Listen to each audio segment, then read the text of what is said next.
All right, we're going to show you how to introduce a puppy to a leash.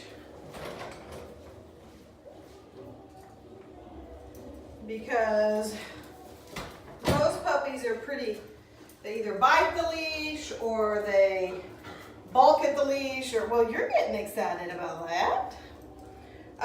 But either way, you should start this indoors, not outdoors, especially with a puppy that's never really been on a leash or that just really is not taking to the leash well, which is really common with young puppies. This is Cooper. He's 11 weeks old. Actually, he's probably 12 weeks old now. And he has never been taught leash skills yet. So, I'm going to put it on him. And I'm going to start, a lot of times, they're going to all have, good boy. A lot of times they're going to have a reaction of biting at it or whatever. If your puppy does bite at the leash or while you're putting it on him, he was pretty distracted. What I like to suggest is, for now, to distract them while putting the leash on. So I have peanut butter. I'm going to put it on the ground. And then I'm going to put it on him. Okay? Got some on my finger. You want that? There's a little bit more there, buddy. So you can do that. You can also feed him at the same time with one hand and hook it with the other. They can't obviously nip and mouth at you at the same time that they're eating food. So, but try to avoid, wrestling the dog and slapping it on them. You can start to slowly desensitize to them, but I'm not going to go over that right now. So, we have the leash on, and he's okay with it on. Like I said, some puppies will immediately start biting at it. But the best thing you can do, instead of pull at it and try to pull it out of their mouth, because then it becomes a fun game, and you're just going to make that worse, is to have some really handy, yummy treats ready, okay? So, I just want to, you can tell he's not liking the collar. And I just really want to teach them to walk on it by rewarding every step of them, and they're refocused onto me into doing things instead of just letting them focus with on the leash.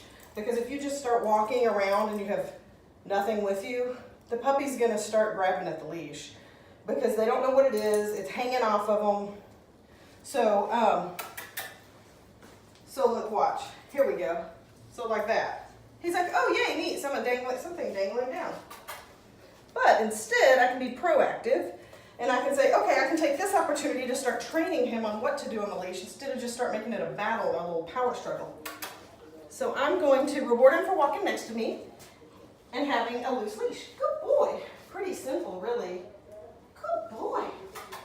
Every step I'm making, I just take tiny steps. That's a good boy. So he's learning the feel of the leash, hanging off of him, and good things happen while he's walking. That collar's really bothering him. That's why I keep stopping to itch.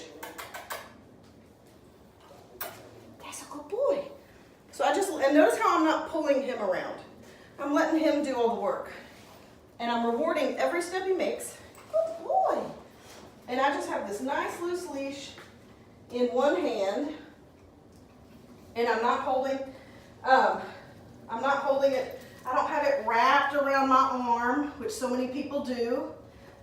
You really want to, let me get down here, I'm not sure what the video is capturing.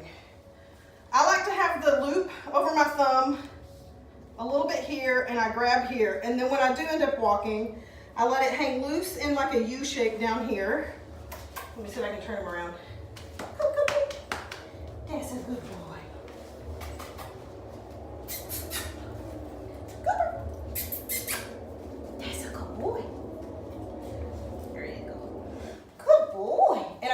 Left side, so it's going to be hanging like this. So I'm not going to be pulling my hands up really high.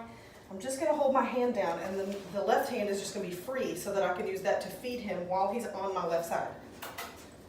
While dogs don't have to walk on your left, it is the most common place that dogs walk. You can teach just the left, you can teach just the right, you can teach both sides. But either way, you want to reward the dog for being on your side. so that they're not in front of you and they're not tripping you. So see how he is right here, how he's in front of me? If I started to walk, if we were actually walking, I would trip over him. So now here's your common scenario right here. Crazy puppy. This usually happens when you're out on a walk, right? And then you're just dragging the puppy. You've got a dog with a leash in their mouth. And if you don't take treats with you on your walk, then you've failed already, because you have nothing to go with, and it's just going to be a power struggle the entire time. So get yourself a treat pouch that goes around your waist, put some really yummy treats in there. If you're going outside, you really need to have something that is highly, highly valuable to the dog. Not the normal treats you use at home, because those are going to be boring once the distractions hit. Now he's all tangled up, so I'm going to let go. And you'll have this too. We've got a distracted puppy, which is totally normal. Coops! Come here, Goober.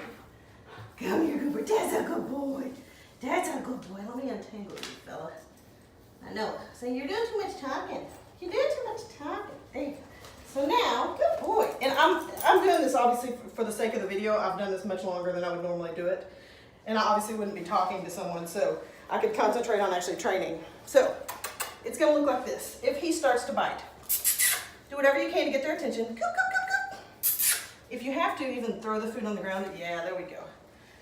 You can even do it like this. If you don't want to put it directly in their mouth, you can drop it next to your foot. Once they catch up to you, good boy, you can do that. Now, obviously, like if you had a dachshund or something really low to the ground, you're going to be stooping pretty low, and that can cause problems with your back later. But you could drop it on the floor, or you can bend down if that's okay with you. But you just want to do this for a few minutes at a time. Like I said, start in the house. Cookies! That's a good boy. Start in the house, and then slowly start outside and less distracting, like your driveway or just the backyard. Cookies! If they get over aroused, which he's actually going there because I've been doing this for longer than he can take, you will see him start to get excessive with biting the leash and grabbing the leash and playing with the leash. So then I'm going to end the session, okay? You want to end it on a good note. With little young puppies, I would say especially under 4 months old, 16 weeks and younger, you want to take very small sessions. And then you can gradually increase the time when you notice that their arousal level doesn't go above what they can work with. And they don't, you can usually see that by they get too crazy, they start biting at everything, and you become really frustrated. So you just end the session and do another one a little bit later. Cooper! What you doing? What you doing? Oh, that's a good boy. That's a good boy. There you go. All right, that's my short leash lesson for today.